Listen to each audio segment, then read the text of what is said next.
5 ways our generation messed up parenting from a mom of 5 and a certified conscious parent coach. Listen all the way through because number 1 is the most important.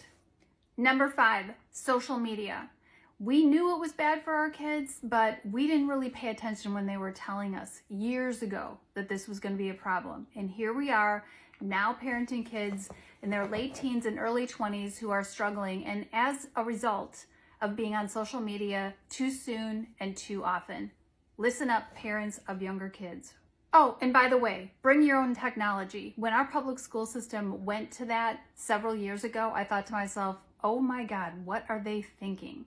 Allowing kids to bring their phones and use them during the school day. This absolutely has to be horrific for education. Number 4, we overscheduled our kids.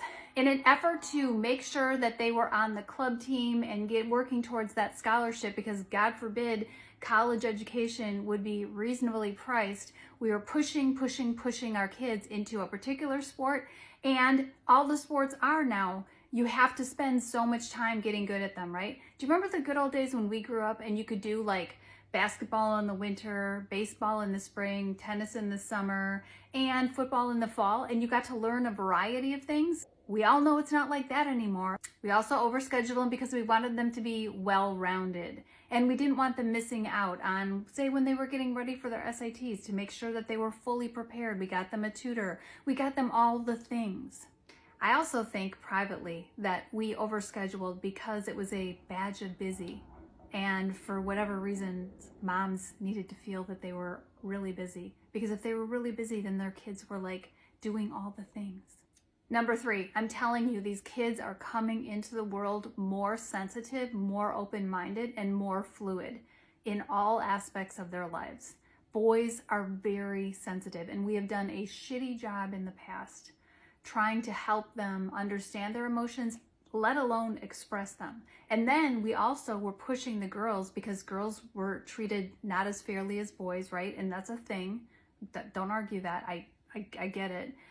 But also now it's like we've leaned so far to the girls that the boys are being left behind. Number 4, we all know we live in a fucked up world, right? There is so much, not to dwell on it, but the pandemic, school shootings. Did we grow up with shooter drills, lockdown drills? No. I mean, this is nuts. And you can't tell me that this doesn't weigh on our kids when they walk in the school door, whether they're in elementary school or high school or college. Doesn't matter. Doesn't matter what age. Not to mention going to a movie or even just walking around the mall. We've gotten to a place where nobody feels safe and we don't trust the information coming at us.